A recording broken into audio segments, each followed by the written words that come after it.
Have you ever put your foot on the clutch pedal and wondered how it all works inside? Well, today we're going to tear this one down, see what all the parts do, what they're called, and how they work together. So let's pull it apart and let's get started on how a clutch works. Okay, firstly, what does a clutch do? Well, a clutch is used in a manual transmission vehicle in order to disconnect the engine from the rear wheels via the transmission. We do that if we want to stop without stalling the engine, and of course, if we want to take off as well. It also serves a function of helping us to change gear. Without a clutch, we wouldn't be able to change gear because the wheels and the engine are at a fixed ratio, and if we want to change that ratio, we would have resistance from the wheels or the engine. We put our foot on the clutch, it disconnects the engine from the wheels, we can change the ratio, we can speed up the engine or slow down the engine, and let the clutch out and allow them to smoothly integrate between the wheels and the engine speed.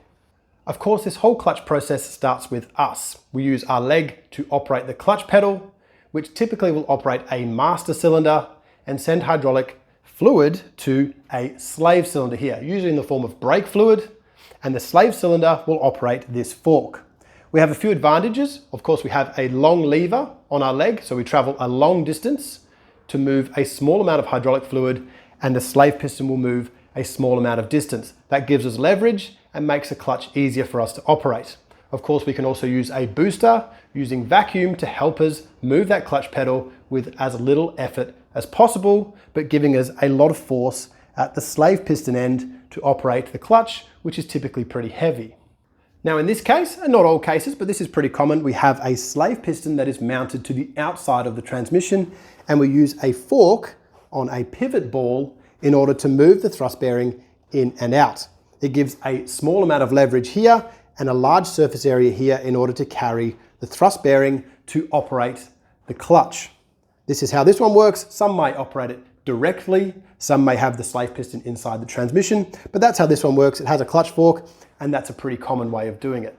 And next up we have the throwout bearing or the thrust bearing. This particular one is a little bit noisy, and it slides on and off a static shaft on the transmission. The reason it needs to spin is, of course, the engine will be turning. This whole assembly on the engine will be spinning around and around, and when we need to operate the clutch, this needs to speed up and spin along with the engine whilst also taking thrust load of us pushing on the clutch. That's why it's called a thrust bearing or a throwout bearing, and that's its job.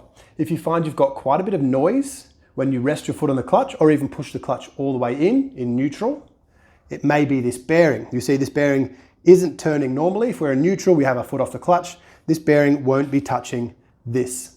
But as soon as we touch the clutch, we push it against the throwout on the pressure plate, against these fingers here, this bearing will start to turn at engine speed. And if you find a little bit of noise when you push your foot on the clutch or put it all the way on, in neutral, that's this bearing. You can hear this one. It's a little bit noisy, they're a little bit dry. They're fairly easy to change, but of course you have to take your transmission out to do it.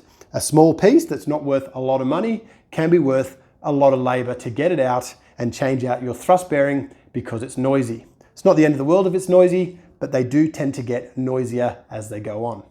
Now next up on the engine side, we have the pressure plate. Now usually if you buy a clutch kit, you'll get a pressure plate that matches the friction disc inside the clutch. We have these fingers along here, and as we push them fingers in, the pressure plate will actually pull outwards and release that friction disc from against the flywheel. We push on the pressure plate, it releases, and the disc becomes loose between the flywheel and the pressure plate, and it doesn't transmit any drive to the transmission. Therefore, the clutch is disengaged. It's normally engaged because there's spring applied, so its usual position is to be engaged, and we disengage it with the clutch pedal.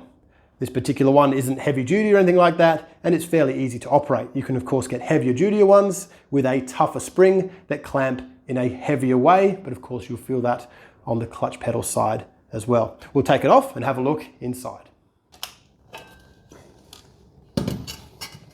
Okay, with that pressure plate off, we can now see what's inside. Of course, we have the pressure plate. If we push on these fingers from the other side, this plate will actually retract. It pulls the plate away, releasing the friction disc. And as you can see, I've got the friction disc here, and that would normally drive the transmission. Of course, if this is not under any clamping force by the pressure plate, it's just going to idle in there and the transmission will receive no drive.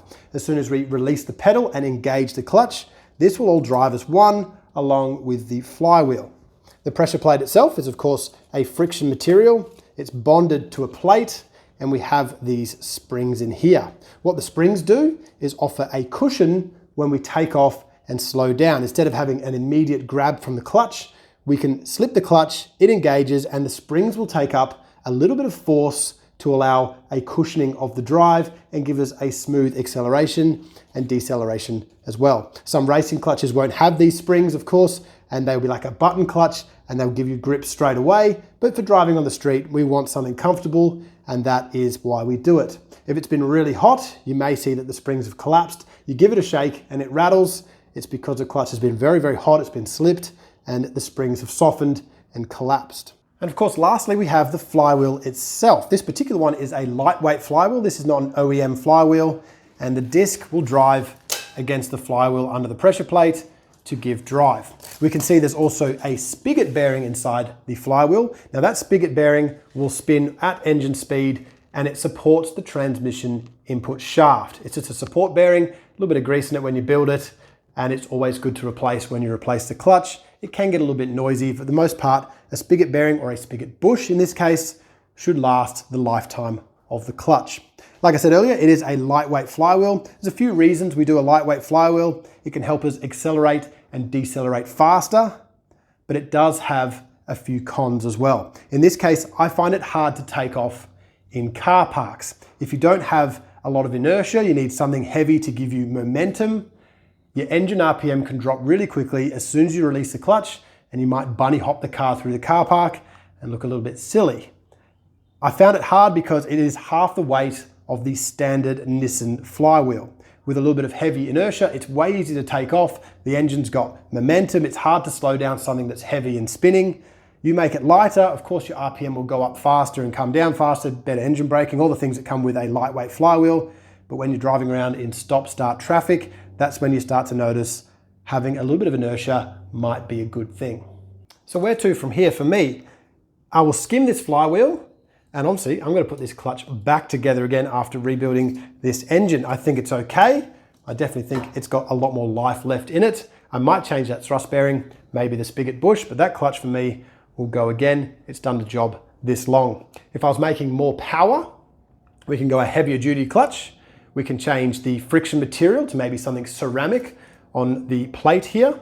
We can go a bigger clutch if the flywheel will allow for it. This is a TT, and that's the bigger flywheel than the NA. So we're about the maximum size our flywheel can be. And we also have the option of going a multi-plate clutch. Maybe we have a twin plate or even a triple plate. If we have two plates rather than having just the one, we'll have twice as much friction material. So we'll run another plate and then another friction disc, and it gives us a lot more contact surface area in order to put more horsepower through the transmission using a smaller flywheel. Multi-plate clutches are a bit more popular nowadays. People are making a lot more power with a pretty small bell housing on their transmission. Therefore, they have a small flywheel and they need to use a multi-plate clutch to get enough friction in order to take all that horsepower. For me, I'm not making big power. I'm happy with this clutch. Single plate is more than enough. I've got a TT flywheel, which is a little bit bigger than the NA, and I think it's going to hold up just fine. Other than that, that's how these clutches work. I hope it's helped you. Thank you very much for watching.